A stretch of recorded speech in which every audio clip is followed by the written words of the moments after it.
Hello friends, आप सभी का एक बार फिर से स्वागत है हमारे यूट्यूब चैनल पर जिसका नाम है सवालों का पोस्टमार्टम। और आज हम करने वाले हैं यूरोप में राष्ट्रवाद का उदय पार्ट 3, जिसमें हम 1830 से लेकर 1848 में चल रहे क्रांतिकारी दौर के बारे में जानेंगे। तो फ्रेंड्स, पहले जान लेते हैं कि 1830 से लेकर 1848 के इस समय को क्रांतिकारियों का दौर क्यों कहा जाता है।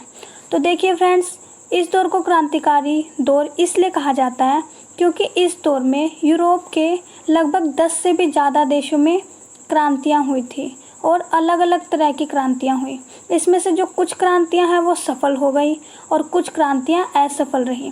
तो असफल क्रांतियों का अर्थ ये नहीं था कि वहाँ के जो राष्ट्रवादी हैं या क्रांतिकारी हैं उन्होंने कुछ नहीं किया या कुछ कदम नहीं उठाया। उन्होंने भी मेहनत की थी अपने राष्ट्र को उस राजा के हाथों से आज़ाद कराने की, परंतु वो असफल रहे।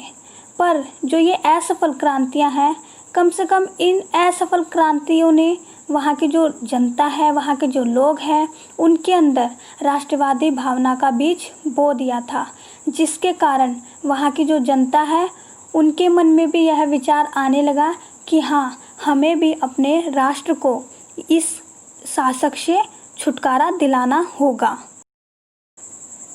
तो आइए फ्रेंड्स, इस दौर से जुड़े कुछ क्वेश्चन को कर लेते हैं। हमारा आज का फर्स्ट क्वेश्चन है, फ्रांस में जुलाई क्रांति कब हुई। हमारे ऑप्शन है 1830 में, 1821 में, 1824 में या 1826 में। तो इसका आंसर हमारा हो जाता है 1821 में। तो पहले हम जान लेते हैं कि इसे जुलाई क्रांति क्यों कहा जाता है। इसे जुलाई क्रांति कहने का कारण ये है कि ये जुलाई के महीने में हुई थी और ये 27 से लेकर 29 जुलाई तक, यानी कि 3 दिनों तक ये क्रांति चली थी।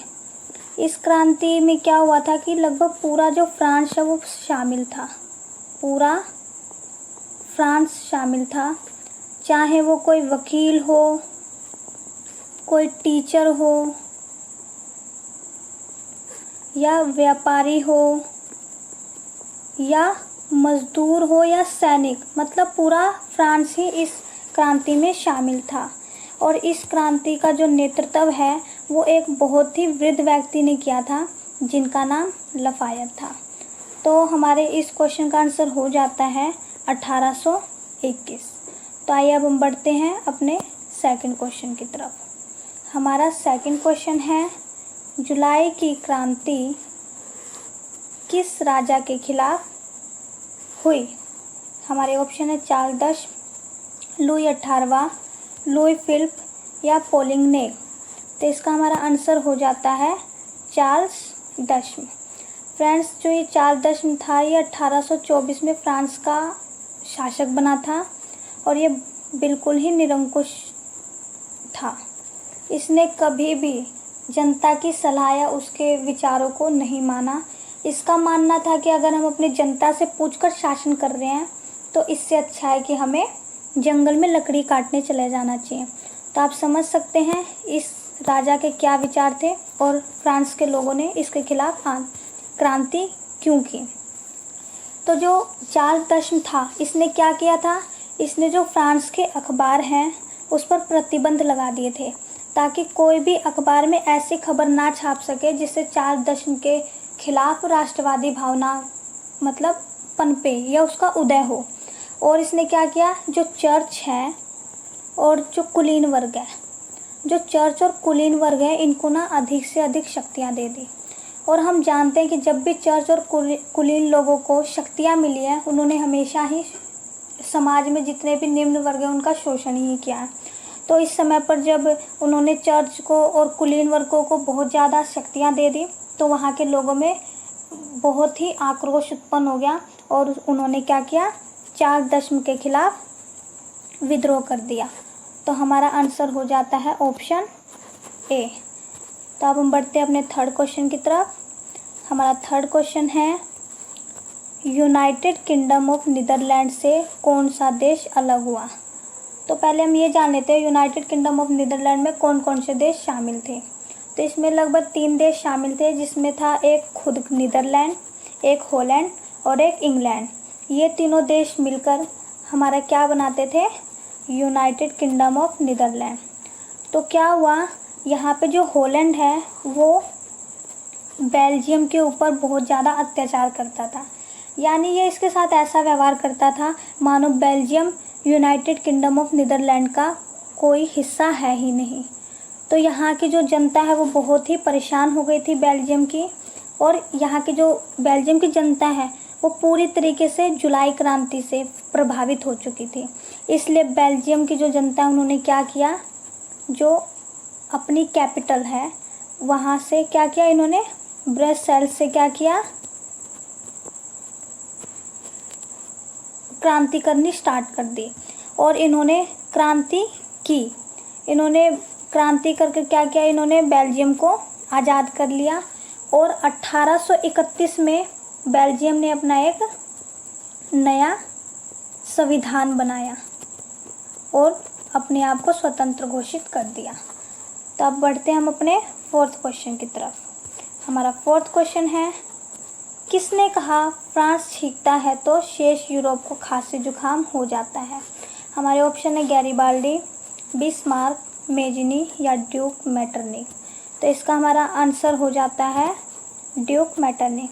फ्रेंड्स, जो मेरी सेकंड वीडियो थी आपको उसमें पता ही होगा ड्यूक मेटरनिक की व्यवस्था क्या थी, वो किस प्रकार का राजा था। उसका पूरा मानना था राजतंत्र हर जगह पर होना चाहिए, ये राजतंत्र का पूरा समर्थक था। तो इसलिए इसने देखा था कि फ्रांस में जब जब भी फ्रांस के लोगों ने चाहा कि हमें आज़ादी मिलनी चाहिए, हम स्वतंत्र होना चाहते हैं, वो फ्रांस के लोग हमेशा ही स्वतंत्र हुए हैं। तो ड्यूक मेटरनिक ने बहुत ज़्यादा ये इन सभी गतिविधियों को देखा हुआ था। तो इसलिए ड्यूक मेटरनिक ने कहा कि फ्रांस छींकता है तो शेष यूरोप को खांसी जुकाम हो जाता है। मतलब क्या था कि फ्रांस को जब जब अपनी आज़ादी चाहिए होती थी वो आज़ादी ले लेता था क्रांति करके, लेकिन जो शेष यूरोप यानी कि जो पूरा यूरोप है और उन्हें देखता ही रहता था, वो कुछ कर भी नहीं पाता था। ठीक है, तो अब हम बढ़ते हैं अपने फिफ्थ क्वेश्चन की तरफ। हमारा फिफ्थ क्वेश्चन है, जुलाई क्रांति के बाद फ्रांस का राजा कौन बना? तो इसके हमारे पास ऑप्शन है लुई फिलिप, चार्ल्स दशम, लुई 19वां या बायरन। तो इसका आंसर हमारे पास हो जाता है लुई फिलिप। तो फ्रेंड्स, चार्ल्स दशम तो हो ही नहीं सकता क्योंकि इसके खिलाफ ही जुलाई की क्रांति हुई थी। तो जो लुई फिलिप थे ये हमारे आर्लियस जो वंश था इससे संबंधित थे। हालांकि जुलाई क्रांति के बाद भी फ्रांस में अभी भी राजतंत्र था, पर यहाँ की जनता अभी भी खुश थी क्योंकि जो अब की बार जो राजा चुना गया था वो जनता की सहमति से चुना गया था। तो हमारा ऑप्शन है आंसर ए है हमारा। तो अब हम बढ़ते हैं अपने सिक्स्थ क्वेश्चन की तरफ। हमारा सिक्स्थ क्वेश्चन है, यूनान में स्वतंत्रता संग्राम कब शुरू हुआ? हमारे ऑप्शन 1821, 1824, 1827 या 1830 में। तो इसका आंसर हमारा हो जाता है 1821 में। तो देखिए फ्रेंड्स, 15वीं जो सदी थी या शताब्दी थी, इस समय पर यूनान पर किसने अपना शासन कर लिया था? तुर्की लोगों ने किया था। तो जो तुर्की सम्राट था इसने अपना एक साम्राज्य बनाया था जिसका नाम इसने रखा था ओटोमन साम्राज्य। क्या रखा था? ओटोमन साम्राज्य। तो जब 15वीं सदी हुई थी तो ओटोमन साम्राज्य ने यूनानियों को अपने कब्जे में कर लिया था। फिर कुछ समय के बाद क्या हुआ, इन लोगों ने हमेशा यूनानियों के साथ सौतेला व्यवहार किया, यानी इन्हें कभी अपना नहीं समझा। तो इसलिए क्या किया इन लोगों ने, 1821 में जुलाई क्रांति से प्रभावित होकर इन्होंने संग्राम शुरू किया, जिसमें इनकी मदद किन किन देशों ने की? एक तो जो वेस्टर्न यूरोपियन कंट्रीज थी, वेस्टर्न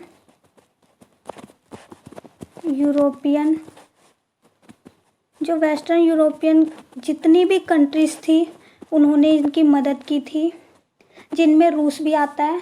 और वहाँ के जो पोइट थे, जो आर्टिस्ट थे, इन सभी लोगों ने इनकी मदद की थी। तो हमारे इस क्वेश्चन का आंसर हो जाता है ऑप्शन ए 1821। तो आइए अब हम बढ़ते हैं अपने सेवन्थ क्वेश्चन की तरफ, जो हमारे इस वीडियो का लास्ट क्वेश्चन है। तो हमारा सेवन्थ क्वेश्चन है, कौन सी संधि द्वारा यूनान ओटोमन से स्वतंत्र राष्ट्र बना? तो हमने अभी ही देखा कि 1821 में यूनान के लोगों ने अपने जो तुर्की लोग थे, तुर्की शासक थे, उनके खिलाफ क्रांति स्टार्ट कर दी थी। तो उन्हें सफलता जो मिली तो वो किस संधि के दौरान मिली? तो हमारे पास ऑप्शन है वियना संधि, कुस्तुनतुनिया संधि, यूनानी संधि या कोई भी नहीं। तो इसका आंसर हमारा हो जाता है कुस्तुनतुनिया संधि। तो देखिए फ्रेंड्स, हम इसे कुस्तुनतुनिया संधि इसलिए बोलते हैं क्योंकि ये कुस्तुनतुनिया जगह पर हुई थी। ठीक है, तो हमने 1832 में क्या हुआ, जो यूनान के लोगों ने ओटोमन साम्राज्य के साथ कुस्तुनतुनिया की संधि की थी, जिसके दौरान हमें यूनानियों ने ये कहा कि अब हमारे ऊपर किसी का भी शासन नहीं होगा, और इन्होंने अपने आप को एक स्वतंत्र राष्ट्र घोषित कर दिया और अपना एक नया संविधान भी बनाया।